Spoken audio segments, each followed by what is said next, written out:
You'll drive them away, like Elaine said. You can't cover the whole field.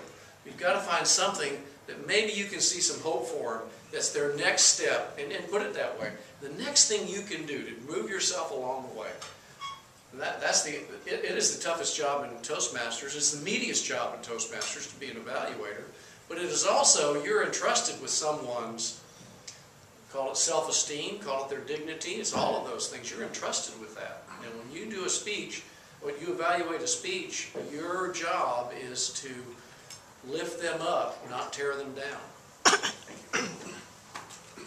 I'm going to have each one of our panelists complete this sentence. And I'm going to start with Elaine. A great evaluation.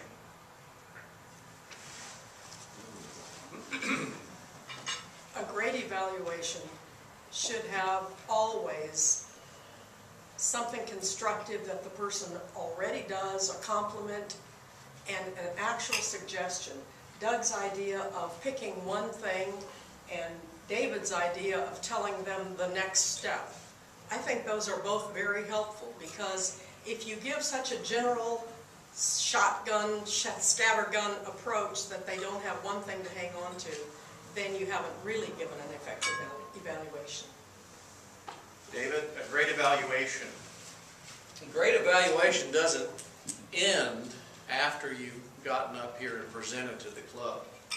A great evaluation ends when you take that manual with you and the meeting's over and you walk up to that speaker and say, and you finish out the things that you weren't able to cover in the, was it 3.5 minutes were allotted for an evaluation?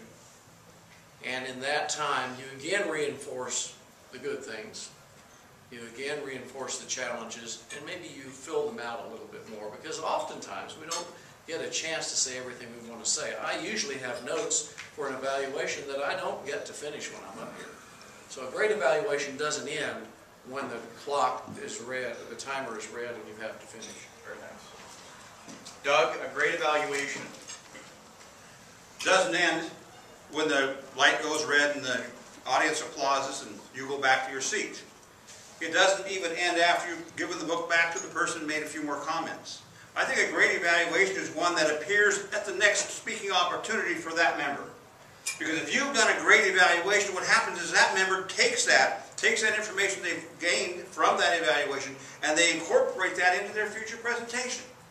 When you're sitting back in the room and perhaps not an evaluator of anybody, or particularly that person that day, and you see that they've incorporated something that you suggested into their presentation, wow, that makes you feel good. And it's, of course, it's always good to go point out that to the member later on in the meeting. Say, hey, you know, I noticed you did that. Good job. Great. Kevin mentioned at the beginning of our meeting that there's going to be a contest in 2 weeks. It's the International Speech and Evaluation. I'll have each one of our panelists just speak briefly about what can you do as an evaluator in a contest to win that contest. Doug? In the back of every manual, or in the back of every speech, there is a guide for evaluation. There's also the very thing, most important thing you should do as a contest evaluator is read the rules. Understand exactly what the speakers are up against and what they're trying to accomplish. Understand the judging forms and all the things you have to know to be an effective judge in those contests. But go over a few of the speeches. Just kind of think, what is the Toastmasters really trying to accomplish here? And then what is that member trying to accomplish? Or what was that speech trying to accomplish? Get that clear in your head, and I think you have a pretty good chance of having a good shot at winning that contest. David? Well, I've been in an evaluation contest one time and didn't do very well. And today, incidentally, for those of you who haven't been in an evaluation contest before, this is somewhat like that. There's a test speaker. The competitors in the evaluation contest all hear the same speaker. And whereas we're going to be here together today in a contest, we're all cloistered in a silent room and give our evaluations one at a time. And in those contests, you will see people really, almost, they're giving a competitive speech. They're going to bounce around and they're going to try and have some good punchy one-liners, and tie it up that way. And I'm not so sure that in an evaluation contest the best evaluations are done, because it seems we end up judging the contestants by their presentation rather than the speech presentation. So, but today will be a little different, and I think with all of us here listening to one another and feeding off one another and playing off one another in a good way, I think Hal's going to be the best test speaker ever, as far as anyone that's done that before. You know, best opportunity. Right? When you're competing, take a few minutes and read effective speech evaluation. My copy is pretty old. I don't know if there's a more updated copy that actually gives different information. Mine is from 1974. That's when it was copyrighted. But the basic information is the basic information. So I'd say review this, and as Doug pointed out, be aware of what you're being judged on. And also, as David mentioned, an evaluation contest is a little different thing than a normal evaluation where your full focus is on trying to help the speaker. In an evaluation contest, you have to differentiate yourself from the other evaluators. And you don't know what they've said. So I think you're being aware of the judging forms and being aware of what it takes to be an effective evaluator puts you head and shoulders above other contestants. We're going to briefly look at an icebreaker speech. An icebreaker speech is the first speech that a Toastmaster gives. It's 4 to 6 minutes. You can use notes, and the evaluation is done quite differently than someone that's an experienced speaker. Elaine, how do you approach evaluating an icebreaker speech? Well, I think the first and foremost thing is that if you have any idea whether this person has done any kind of public speaking before, that should immediately become a part of how you would give that evaluation for an icebreaker.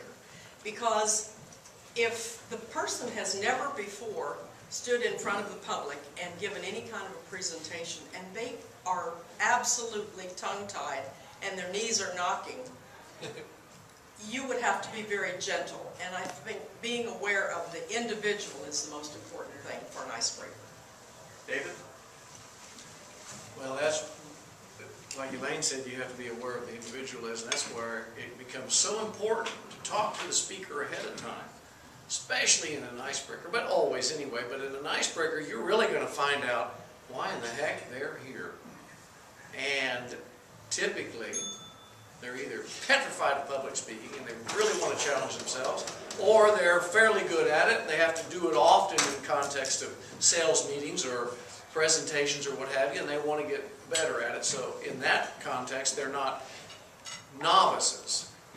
But when you take that icebreaker speech, which I always find probably some of the best speeches we'll ever hear, because a person just reveals who they are to us, and they have lots of interesting anecdotes. They're not confined by the structure of 3 points. They have to have a snappy opening and a snappy conclusion. They're just here to introduce themselves. I find those so exciting that it's easy for me to see in a person's presentation that way, when they're not confined by the parameters of other speech requirements, to see where they have something that really shines in the way they present themselves, either their eye contact, their body language, their voice projection.